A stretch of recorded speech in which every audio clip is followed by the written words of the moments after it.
उपवीतिनमुद्गमश्रवस्तमं ज्येष्ठराजं ब्रह्मणां ब्रह्मणस्पतः शृण्वन्नोतिभिस्सीदसादनम्।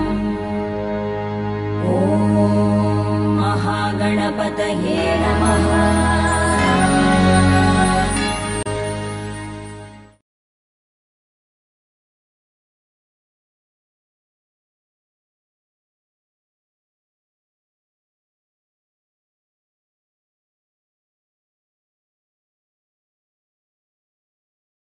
భక్తికి దివిటీలెత్తే సుందర క్షేత్రంగా భాసించే పవిత్ర ప్రాంగణం ఈ సాయి గీత ఆశ్రమం. ఈ ఆశ్రమ స్థలిలో నిర్వహించే పవిత్ర కార్యం సర్వదోష నివారణ మహాయజ్ఞ కార్యక్రమానికి తండోపతండాలుగా తరలి వచ్చిన సత్సంగ శిరోమణులకు, భక్తజన బాంధవులకు ముకుళిత హస్తాలతో నమోవాక్కులు సమర్పిస్తున్నాం. సాయి గీత ఆశ్రమ నేతృత్వంలో ఈ పవిత్ర వ్యవస్థ సారథ్యంలో భారతదేశంలో మరెక్కడా కనీ విని ఎరుగని రీతిలో అపూర్వంగా తీర్చిదిద్దిన సర్వదోష నివారణ యజ్ఞ మహావేడుకలో పాలు పంచుకోని సకల దోష నివారణకై లోకనాథుణ్ణి సర్వాంతర్యామిని సన్నుతించే మహత్తర కార్యంలో భాగస్వాములవుతున్న భక్తజన కోటికి స్వాగతం, శుభ స్వాగతం. ఈ పవిత్ర ప్రాంగణంలో భక్తికి ద్వారాలు తెరిచి మోక్షానికి మార్గం పరిచే సత్కార్యంలో భాగంగా సర్వదోష నివారణ మహాయజ్ఞాన్ని నిర్వహించి భక్తజనుల బాధలను, వ్యాధులను తొలగించి వారికి సర్వసుఖ సంతోషాలను సమకూర్చే మహత్కార్యానికి కంకణం కట్టుకున్నారు పరమ పూజ్యనీయ సద్గురు, జగద్గురువులకే గురువైన సాయి కుమార్ బాబా గారు. సమాజ శ్రేయస్సే ఆయన నినాదం. భక్తికి దివిటీలెక్కిన సుందర క్షేత్రం, ధ్యానానికి జ్ఞానానికి నెలవుగా నిలిచిన కల్పవృక్షం ఈ ఆశ్రమం.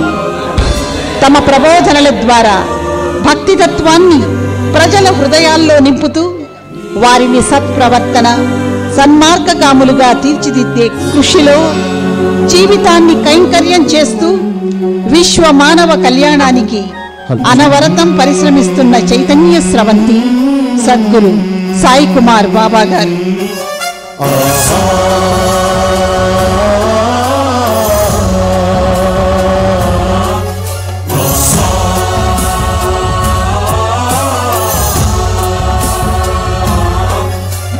गणनायकाय गणदैवताय गणाध्यक्षाय धीमहि गुणशरीराय गुणमण्डिताय गुणेशानाय धीमहि गुणातीताय गुणाधीशाय गुणप्रविष्टाय धीमहि एकदन्ताय वक्रतुण्डाय गौरीतनयाय धीमहि गजेशानाय भालचन्द्राय श्रीगणेशाय धीमहि एकदन्ताय वक्रतुण्डाय गौरीतनयाय धीमहि गजेशानाय भालचन्द्राय श्रीगणेशाय धीमहि।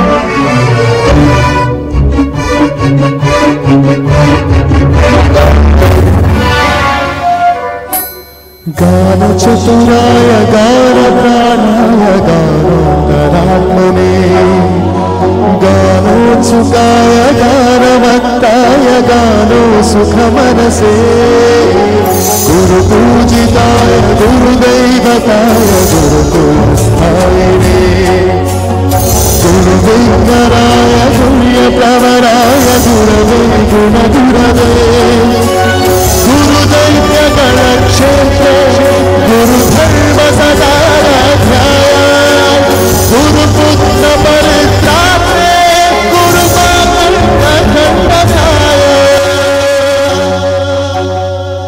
गीतसाराय गीततत्त्वाय गीतगोत्राय धीमहि गूढगुरु सिद्धाय ग्रन्थमस्ताय भोजयप्रदाय धीमहि गुणातीताय गुणाधीशाय गुणप्रविष्टाय धीमहि एकदन्ताय वक्रतुण्डाय गौरीतनयाय धीमहि गजयशालाय बालचन्द्राय श्रीगणेशाय धीमहि एकदन्ताय वक्रतुण्डाय गौरीतनयाय धीमहि गजयशालाय बालचन्द्राय श्रीगणेशाय धीमहि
सहस्राय गोवर्धनाय गोपगोपाय धीमहि गुणातीताय गुणाधीशाय गुणप्रविष्टाय धीमहि एकदन्ताय वक्रतुण्डाय गौरीतनयाय धीमहि गजयशालाय बालचन्द्राय श्रीगणेशाय धीमहि एकदन्ताय वक्रतुण्डाय गौरीतनयाय धीमहि गजयशालाय बालचन्द्राय श्रीगणेशाय धीमहि।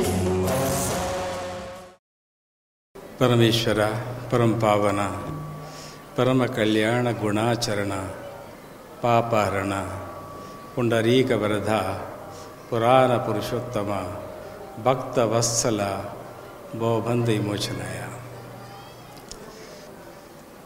दिव्यात्म स्वरूप। आज के कार्यक्रम में अलग अलग देश से, अपने देश से बहुत से लोग हमेशा आते हैं, आज भी आ चुके हैं, कुछ प्राप्त करने के लिए, कुछ पाने के लिए, बुरा खोने के लिए। 540 झाड़ देवता वृक्ष के नाम पे प्रतिष्ठा किया गया। जिस तरह मंदिर में राम भगवान का प्रतिष्ठा जो करते हैं, उसी तरह एक एक झाड़ को प्रतिष्ठा किया हुआ है। एक एक झाड़ में इतनी ताकत है, आम आदमी जान नहीं सकता उसकी ताकत क्या है, अंदाज़ भी लगा नहीं सकता। ज्ञानी जरूर अंदाज़ लगाएगा। एक बार चौटकोर में मैं कुछ झाड़ा देखने गया था, मेरे बचपने में, शायद 12 साल की या 13 साल की या 14 साल की। वहाँ से कोई लोग बुला के लगे मुझे चौटकोर। वहाँ पर पहुँचा। वहाँ भाई बचपने से मैं दवा देता था। बचपन से मुझे ये ज्ञान था, साईं की कृपा हो गई। 8 साल की उम्र में मैं था, साईं की कृपा हो गई। एक छोटा सा सिक्का ला के दिए बाबा। वहाँ का बाबा मुझे नहीं मालूम, वहाँ के लोग साईं बाबा पहचानते नहीं। 2 पैसा साईं बाबा, 2 पैसा साईं बाबा, 2 पैसा साईं बाबा, इस तरह एक सिक्का ला के बाबा मेरे गले में डाले। जब बाबा को बाबा नहीं समझता था, एक फकीर मेरे गले में डाल दिया था, ले लिया। 2 पैसे मेरे पास नहीं थे, 1 पैसे में बाबा ने दया करके दे दिए। उसके बाद उसके पर फोटो, ऐसी पगड़ी, ऐसी लालची वगैरह बाबा थे। वो डाल लिए बाद ये मन में आया कि ये झाड़ इतना फूल देती थी, आज फूल क्यों नहीं देती? मुझे भगवान को चढ़ाना था, फूल क्यों नहीं देती? मैं लकड़ी से झाड़ों को मारता था, छोटे छोटे झाड़ों को लकड़ी लेके बहुत मारता था। इतना मारता था कि पूरा झाड़ को डिस्ट्रॉय करता था। सचमुच अगर वो टाइम पे तुम रहते तो गालियां देते थे मेरे को, गांव वाले गालियां बहुत देते थे। मैं झाड़ को पूरा मारता था, फूल दो, मेरे को फूल चाहिए, भगवान को चढ़ने फूल दो। तो उसके बाद और एक झाड़ को मारा था। मारते ही कुत्ते मेरे पीछे भागते आए। कितने कुत्ते? 3, 4, 5। मैं भागते भागते गिर गया एक जगह, और भागते भागते और गिर गया डर के मारे। बड़े बड़े कुत्ते, आवाज आ। उसके बाद लोग पूछ रहे, ये साई क्यों भाग रहा तू? कुत्ते बहुत आ रहे माँ, देखो आपको नहीं दिख रहे क्या? क्या दीवाना हो गया क्या? कुत्ते है नहीं? तो झाड़ कुत्ते के रूप का जन्म था, कोई परिश्ता था, मेरे पीछे भाग के आया। एक बार फिर जाके फिर एक झाड़ को मारा। सांप के उससे भुस करके आवाज आते, एकदम सांप बाहर निकल के मेरे पीछे लग गई। पीछे पड़ते तो भागते भागते फिर ऐसी हालत हो गई। ये कुत्ता है, वो भी शायद ऐसा नहीं समझा, आर्टिफिशियल ये नहीं समझा, ये भी सांप है। उसके बाद एक ज्ञान आया कि झाड़ के अंदर देवता का प्रतिरूप है, कोई राक्षस भी है, कोई भूत भी है, कोई महापुरुष है, कोई देवता है। इस तरह समझ के वो झाड़ को नमस्कार करके वहां से झाड़ों को पानी डालना शुरू करता था, बैठ के बातें करता था, बैठ के बातें करता था। बातें कैसी करती थी? बातें, मेरे से बात करो ना, मेरे से बात करो ना, मेरे से बात करो ना, आप कौन है? इस तरह का मेरे दिमाग में चलता था। उस तरह जिंदगी बचपना गुजर गया। उसके बाद चोटकिर की बात आपको बताया था। वहां जाके एक अम्मा मेरे को बुलाई, छोटा बच्चा है, वो अंदर घुस घुस बातें कर रहे। ये छोटा बच्चा मेरा इलाज क्या करेगा? मेरे को जो है टीबी की बीमारी है। उनके नाम है शंकर अम्मा, नाम है शंकर अम्मा, वहां के बड़े ओहदेदार है, ठेकेदार है। तो ये बच्चा अंदर बात कर रहे, ये बच्चा छोटे लाए, ये डॉक्टर तो नहीं होता, इसका दवा कुछ दिया उल्टा, अगर मैं मर गए तो मैं तो उसकी दवा नहीं लेती, भाग गए अंदर। तो उसके बाद वो लोग समझाए शायद। उसके बाद मैं अपने पास एक पाउडर था, वो पाउडर आंवले का पाउडर था, आंवला का जो झाड़ होता है उसका पाउडर मेरे पास था, शीशे में भरा हुआ। मैं शीशे में भरा के ले जाकर दिया। उनको जो है रोज उल्टी होते थे। उल्टियाँ कितने होते थे? खून की उल्टियाँ, खांसी, खून की उल्टियाँ होते थे। उन्होंने इंजेक्शन ले रहे थे एम्बेस्टिन, उस जमाने में स्ट्रेप्टोमाइसिन, एम्बेस्टिन 90 इंजेक्शन अगर लिए तो टीबी पूरा ठीक हो जाता था। इंजेक्शन ले रहे उन्होंने, मैं बोला इंजेक्शन लो, ये पाउडर आप थोड़ा रोज पानी में डाल के पीते जाओ। वो पानी में डाल के पीती। वो बोलती है कि आप 3 दिन तक यहीं रहना, ये दवा रिएक्शन हो के उल्टी है तो? नहीं माँ, उल्टी नहीं होता। अच्छा, रह जाऊंगा 3 दिन। उनके घर में रह गया। 3 दिन के पहले मेरे ख्वाब में एक आदमी बड़ा बलवान ताकतमंद, उनका खाना खाया, उनके पानी पिया, और उनमें तो आ गया मैं। उनका खाना खाया, पानी पिया, ऋण हो गई मेरे पर। दही भी खाया, अच्छे अच्छे तरकारी बना के खिला रहे पर बेचारे। तो ये बड़ा कटा हुआ, खून निकल रहा, पूरा हाथों से खून निकल रहा और ऊपर सिर खून निकल रहा। ये पूरा खून या खून पूरा है, खाली पैर नहीं दिख रहे। वो झाड़ आदमी के रूप में दिख रहा, कभी झाड़ के रूप में मेरे ऊपर आके गिर रहा। उसके बाद उठ के बैठा, भाई कौन है तुम? मेरे क्यों सता रहे? यहाँ नहीं सोना क्या? तुम्हारा जगह है तो मैं दूसरे रूम में जाऊंगा। मैं दूसरे रूम में गया, वहां भी खून से भरा हुआ है, खून टपक रहा, बाज भी आ रहा खून की। तो भाई कौन है तुम? मुझे क्षमा करो, मैं गलती किया तो। आप है कौन? बेटा मेरा बात सुन। ठंडी आवाज, पहले तो डर गया, है वो तोरी, पसीना छुट रहा, बालें खड़े हो गए, पसीना पोंछ लिया रात में। तो उसके बाद बेटा मेरी बात सुनो, 97 ईयर्स हुआ इनके बगीचे में मैं हूँ, मेरा नाम है अर्जुन का झाड़। घर के लिए, घर बनाने के लिए लोग पूरे डाले तोड़ लिए, इतना बचा हुआ है उसको भी कल तोड़ने वाले हैं ये लोग। मेरी बहन ये शंकर अम्मा को श्राप दी, बदवा दी, उसके कारण टीबी की शिकारी हो गई। इसकी बीमारी 3 दिन में मैं ठीक करता हूं, मगर मुझे एक सहायता चाहिए उन लोगों का।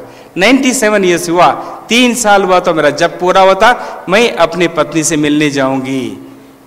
यहां मुझे रुकावट डाल लिए लोग, तो उनको कैसे भी समझाओ 3 साल मेरा रक्षा करे, मुझे थोड़ा पानी देना। तो ठीक है,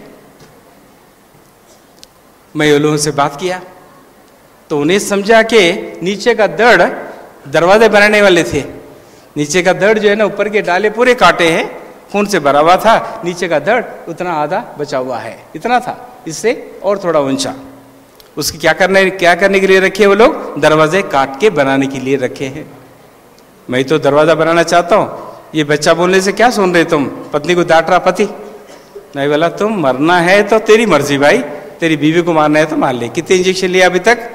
3 बार। वही दिन आया था वही टाइम पे, कितना इंजेक्शन दिए शंकर अम्मा को? 90 हुआ, 90 हुआ, 90 हुआ। इनके कान बंद होने वाले आगे चलकर, इनको कोई इलाज नहीं चल रहा। बुखार कम नहीं होता, खांसी कम नहीं होता, खून की उल्टियां कम नहीं होते, तो हम कुछ नहीं कर सकते। तो उसके बाद उनसे पूछ लिया, मेरी बात सुनो और कोई झाड़ लो तुम, ये झाड़ काटने का नहीं है। उनको समझाया बात, बड़ी मुश्किल से समझ गया वो आदमी। 3 दिन अपना दवा चल रहा, वो समझी बेचारी साई की दवा से मेरी बीमारी ठीक हो गई, खून की उल्टियां कम हो गई 3 दिन के बाद, खांसी नहीं है, बुखार नहीं है, अपने आप एकदम। तो वो बोलती, शंकर अम्मा बेटा 7 दिन मेरे घर में रहो ना। तो 3 दिन में रहने से मेरे को इतना फायदा हुआ, 7 दिन अगर मेरे घर में रहे तो शायद मेरे को इतना फायदा होगा। तो साईं का पूजा मैं करते रहा वहाँ, उनके पास वेंकटेश्वर भगवान का था, वो पूजा करते गया। उसके बाद उनको तीर्थ दिया, 7 दिन के बाद सब कुछ ठीक हो गया। मेरा एक थैली भर के दी, उसके अंदर धन सोना चांदी क्या क्या भरी नहीं मालूम, एक थैली भर के, बेटा ये थैली तो लेके जा। हम समझे मैं कुछ नहीं किया, थैली नहीं भरूंगा, सिर्फ उसमें से 11 रुपए लिया सिक्के, एक चांदी का 1 रुपया था वो भी लिया, चावल लिया थोड़ा, मेरे को और कहीं भागना है और कोई जंगल में जाना है, थोड़ा चावल, थोड़ा हल्दी, नमक, मिर्ची वगैरह सब दे दो माँ, इससे ज़्यादा मुझे कुछ नहीं चाहिए। सब वापस दिए तो बेचारी रोने लगी तो मैं ले लिया। जाते जाते रास्ते में लोग मिले, सबको बांटा, मुझे जितना जरूरत था उतना लेके गया। तो झाड़ के अंदर, पहाड़ के अंदर, सांप के बिल के अंदर बड़ी शक्ति है, आम आदमी जान नहीं सकता, मगर इंसान जानने की कोशिश करना है। Divyatma Swarup, this is all for the devotees who don't understand Telugu. We'll be now playing a CD titled Aura of Sarvadosha Nivarana Mahayagna. Now there is a doubt within you that is something which we wanted to clear. The first one is, do you really benefit by attending Sarvadosha Nivarana Mahayagna, and why only coconuts are used? And we shall play a CD to clear all your doubts. Now every human body or object in this universe is surrounded by a field of subtle luminous radiations, which is paranormal or in parapsychology called an aura. Now this aura is etheric or spiritual. Please don't get confused. Once you reach the etheric aura state, then you transform over to the spiritual aura state. This aura is also known as the map of thoughts and feelings surrounding a person. Prana, which is also called bioplasma, is of 7 colors associated with the subtle body and stores mental and emotional impressions. The bioplasma is interrelated to the 7 chakras or vortexes of energy, which in turn govern its associated organs. Now, any magnification of the aura is linked to the performance of the chakra within. When the aura's biomagnetic field is secure, then it is a home to good health and spiritual wealth. There are many bioscanners or aura scanners available, but one of them is the universal scanner, which Naveen Kumar garu chupicharu kada, that's one of them. Now, the electromagnetic field of a person is what we can also sense. So through this CD, first the negativity of a person is scanned, and then the positive force that we all create by breaking the coconuts at one time will be also shown to you. Now, through this yagna, we intend to first heal, recharge and energize your biomagnetic field. To cut it short, as we are running out of time, we create a minimum amount of negative energies when we break the coconuts, but with the grace of Vriksha Devatas, all the gods present, and with the divine sankalpa of Puja Sadguruji Sri Sri Sri Sai Kumar Babaji, the breaking of the coconuts will dispel the negative afflictions and bestow not only on us, but together all of us in our own way will contribute toward the melding of all mankind.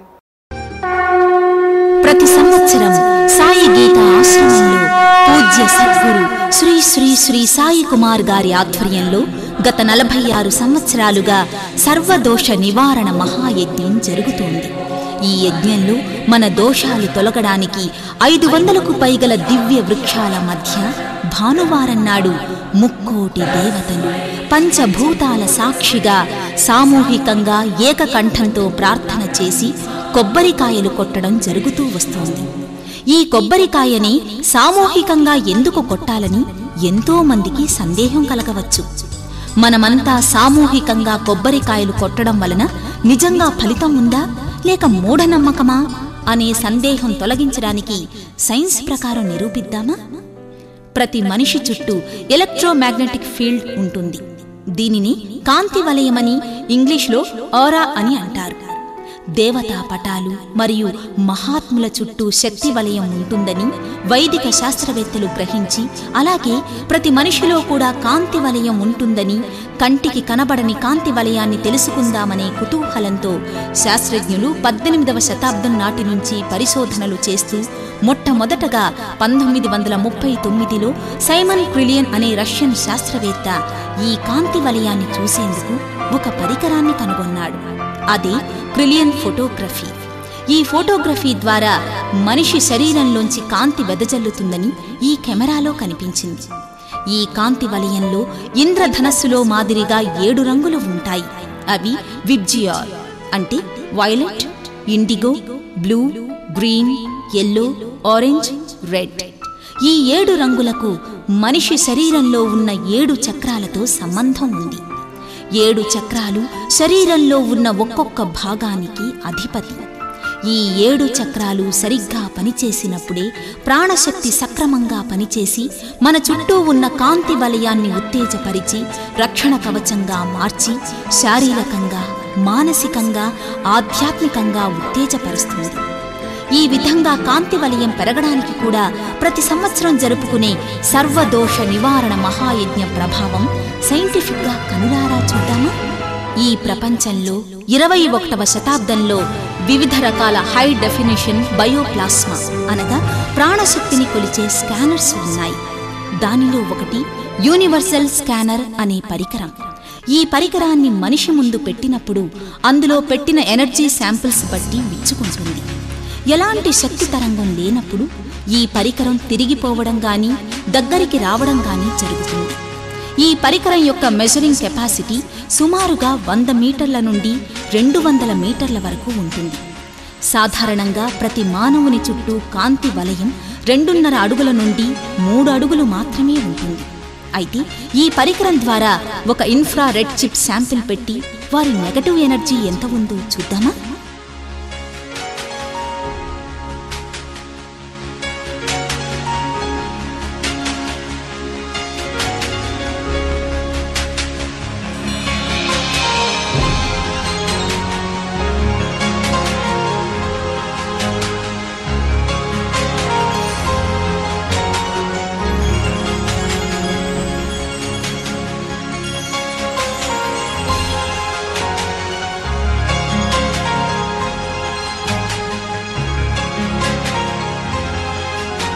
అయితే కొబ్బరికాయనే ఎందుకు కొట్టాలనే సందేహాన్ని ఇప్పుడు తీర్చుకుందామా? ఈ విషయంపై పూజ్య సద్గురుగారు కొబ్బరికాయను కలియుగంలో వెలసిన కల్పవృక్షంగా వర్ణిస్తూ దానిని కర్పగవల్లి అని కూడా అంటారని చెప్పారు. కొబ్బరికాయ భూమిపై ఉన్న ఫలాల్లో అత్యంత పవిత్రమైనది. ఎందుకంటే అది మామిడి పండు టెంక లేదా ఇతర విత్తనాలలాగా ఎంగిలి కానిది. దీనిని మొలకెత్తించడానికి ఒక ప్రత్యేక పద్ధతిని పవిత్రంగా అవలంబిస్తారు. అందుకే దీనిని సాక్షాత్తు శ్రీ మహావిష్ణువే భూలోకానికి తెచ్చారని ప్రతీతి. అన్ని శుభకార్యాలలో, పండుగలలోనే కాకుండా అన్ని రకాల దిష్టి దోషాలు తొలగొట్టుకు కూడా కొబ్బరికాయను ఉపయోగించడం జరుగుతుంది. నిజానికి కొబ్బరికాయలో నెగటివ్ ఎనర్జీ అనేదే లేదు. మీ రెండో సందేహం, సామూహికంగా కొబ్బరికాయలు కొట్టడం వలన లాభాలేంటి? కొబ్బరికాయలు కొట్టడం వలన మీ నెగటివ్ ఎనర్జీ ఎంత క్షీణించి పాజిటివ్ ఎనర్జీ ఎంత పెరిగిందో చూద్దామా? ముందుగా ఈ యూనివర్సల్ స్కానర్తో నెగటివ్ ఎనర్జీ ఎంత ఉందో చూద్దాం.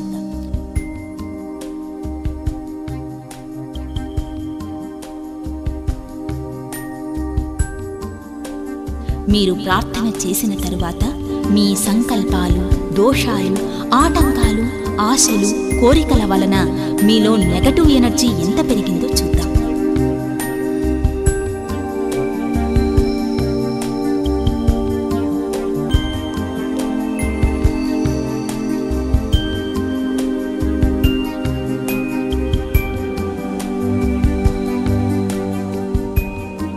మీ చుట్టూ ఉన్న వ్యక్తిగత నెగటివ్ శక్తి కేంద్రాలు ఏకీకృతమై మొదట చూపించిన 3 మీటర్ల నుంచి 24 మీటర్ల వరకు ఎంత పెరిగిందో చూశారు కదా?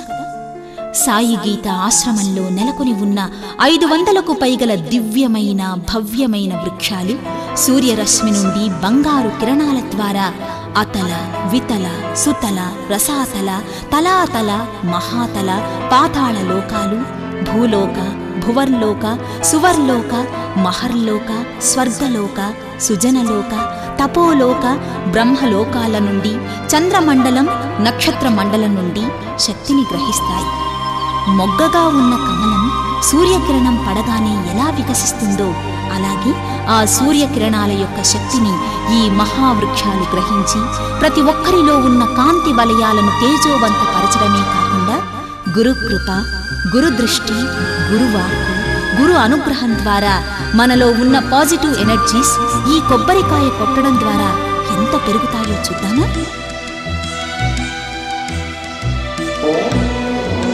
ప్రకృతి దేవత శాంతి శాంతి శాంతి.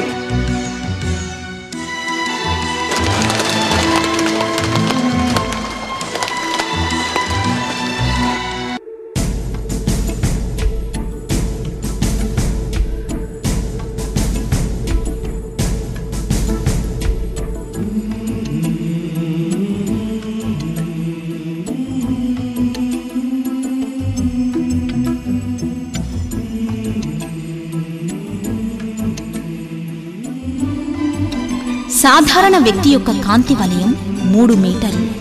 అందరి వ్యక్తిగత నెగటివ్ ఎనర్జీ ఏకీకృతమై 24 మీటర్ల వరకు పెరిగింది. ఆశ్చర్యం! సత్సంకల్పంతో ప్రార్థన చేసిన తరువాత మన పాజిటివ్ ఎనర్జీ కొలవలేనంత అమోఘంగా ఎంత పెరిగిందో చూశారు కదా? ఏ విధంగా అయితే చిన్న సమాచారం శాటిలైట్ ద్వారా ప్రపంచమంతా వ్యాపిస్తుందో అదేవిధంగా అందరూ కలిసి కొబ్బరికాయలు కొట్టడం వలన ఏకమైన అందరి కాంతి వలయం మహాకాంతి వలయంగా ప్రసరిస్తుంది. ఆ అద్భుత కాంతి వలయం మరింత శక్తిమంతమై అత్యున్నత రక్షణ కవచంగా మారి క్రిమి, కీటక, పశు, పక్షి దోషాలే కాకుండా తెలిసి తెలియక చేసిన దోషాలు, కర్మ, శని, నవగ్రహ దోషాలు క్షీణించి ఆధ్యాత్మికంగా ఎంతో ఉన్నత స్థితిని చేరుకుంటాం. ఈ ఫలితాన్ని మన కోసమే కాక మన కుటుంబానికి, మన వారికి, వాడకి, జిల్లాకి, రాష్ట్రానికి, దేశానికే కాకుండా యావత్ ప్రపంచానికి మనవంతు సేవని అందించిన వారమవుతాము. కావున భక్తులు భక్తి శ్రద్ధలతో మనస్ఫూర్తిగా ఈ సర్వదోష నివారణ మహాయజ్ఞంలో సత్సంకల్పంతో పాల్గొనగలరు. సర్వే జనా సుఖినో భవంతు.